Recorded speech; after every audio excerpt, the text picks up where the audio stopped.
ಯೇಸು ಕ್ರಿಸ್ತನ ಮಹಾಪರಿಶುದ್ಧ ನಾಮದಲ್ಲಿ ನಿಮ್ಮೆಲ್ಲರನ್ನು ವಂದಿಸುವಂತವನಾಗಿದ್ದೇನೆ. ಪ್ರೈಸ್ ದ ಲಾರ್ಡ್, ಶಾಲೋಮ್. ಈ ಬೆಳಗಿನ ಚಾವದಲ್ಲಿ ವಾಕ್ಯ ಓದಿಕೊಳ್ಳೋಣ. ಕೀರ್ತನೆಗಳು 121 7ನೇ ವಚನ ಮತ್ತು 8ನೇ ವಚನ ಓದಿಕೊಂಡು ಸ್ವಲ್ಪ ಹೊತ್ತು ಧ್ಯಾನ ಮಾಡಿಕೊಳ್ಳೋಣ. ಯೆಹೋವನು ನಿನ್ನನ್ನು ಎಲ್ಲಾ ಕೇಡಿನಿಂದ ತಪ್ಪಿಸುವನು, ನಿನ್ನ ಪ್ರಾಣವನ್ನು ಕಾಯುವನು. ನೀನು ಹೋಗುವಾಗಲೂ ಬರುವಾಗಲೂ ಇಂದಿನಿಂದ ಸದಾಕಾಲವೂ ಯೆಹೋವನು ನಿನ್ನನ್ನು ಕಾಪಾಡುವನು. ಸಂದೇಶದ ಶಿರೋನಾಮೆ ಕಾಪಾಡುವನು ಎಂಬುದಾಗಿ. ನಮ್ಮನ್ನು ಯಾರು ಕಾಪಾಡುತ್ತಾರೆ, ಯಾವಾಗ ಕಾಪಾಡುತ್ತಾರೆ, ಹೇಗೆ ಕಾಪಾಡುತ್ತಾರೆ ಎಂಬುದಾಗಿ ಈ ಸತ್ಯವೇದದ ಮೂಲಕ ನಾವು ತಿಳಿದುಕೊಳ್ಳುವಂತವರಾಗೋಣ. ಮೊದಲನೇದಾಗಿ ಈ ವಾಕ್ಯದಲ್ಲಿ ನೋಡುವಾಗ ತಂದೆಯಾದ ದೇವರು, ಸರ್ವಲೋಕದ ಸೃಷ್ಟಿಕರ್ತನು, ಭೂಮಿ ಆಕಾಶಗಳ ಒಡೆಯನು, ನನ್ನ ರಕ್ಷಕನು, ನನ್ನ ವಿಮೋಚಕನು ಈ ಮಾತನ್ನು ಹೇಳುತ್ತಾ ಇದ್ದಾನೆ. ನಿನ್ನನ್ನು ಎಲ್ಲಾ ಕೇಡಿನಿಂದ ತಪ್ಪಿಸಿ ನಿನ್ನ ಪ್ರಾಣವನ್ನು ಕಾಪಾಡುತ್ತೇನೆ ಎಂಬುದಾಗಿ ಹೇಳುತ್ತಾ ಇದ್ದಾನೆ.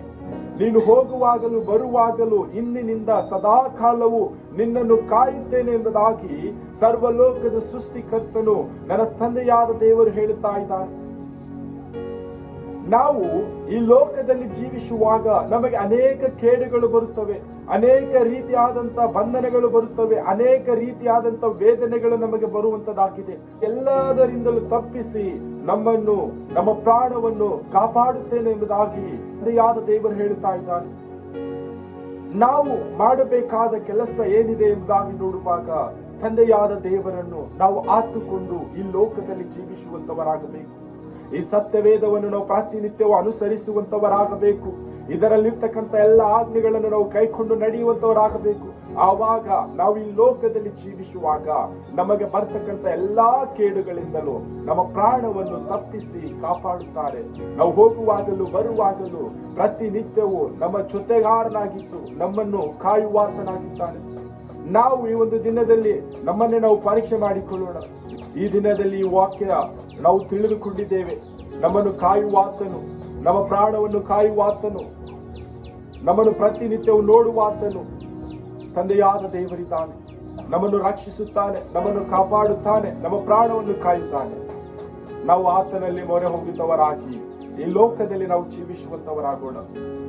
ಈ ವರ್ಷದಲ್ಲಿ ನಾವು ಮಾಡುವಂತ ಎಲ್ಲ ಕೆಲಸ ಕಾರ್ಯಗಳು, ನಾವು ಏನೆಲ್ಲ ಪ್ರಯಾಸ ಪಡ್ತಾ ಇದೀವೋ ಆ ಎಲ್ಲಾ ಪ್ರಯಾಸದಲ್ಲಿ ದೇವರಿದ್ದಾನೆ, ನಮ್ಮನ್ನು ಕಾಯುತ್ತಾನೆ.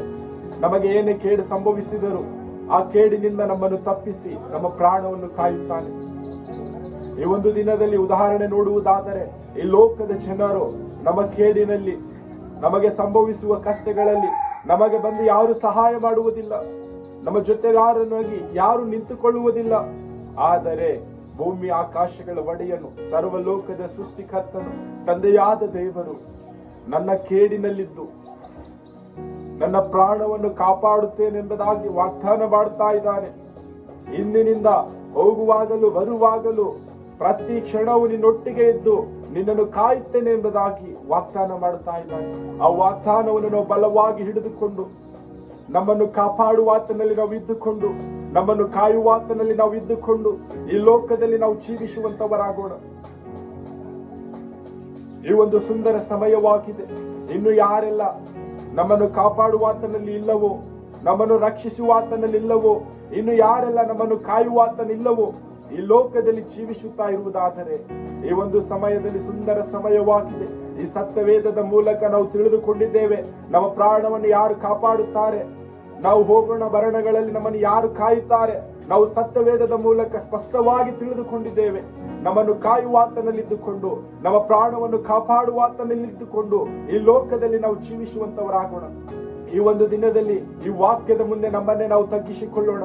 ನಾವು ಮಾಡುವಂತ ಎಲ್ಲ ಕೆಲಸ ಕಾರ್ಯಗಳಲ್ಲಿ, ನಾವು ಹಾಕೊಂಡಿರ್ತಕ್ಕಂಥ ಎಲ್ಲಾ ಯೋಚನೆಗಳಲ್ಲಿ ತಂದೆಯಾದ ದೇವರು ನಮ್ಮನ್ನು ಜೊತೆಗಾರನಾಗಿದ್ದು ನಮ್ಮನ್ನು ನಡೆಸುತ್ತಾನೆ, ನಮ್ಮನ್ನು ಕಾಪಾಡುತ್ತಾನೆ, ನಮ್ಮ ಕರ ಹಿಡಿದು ಮೇಲೆ ಎತ್ತುತ್ತಾನೆ.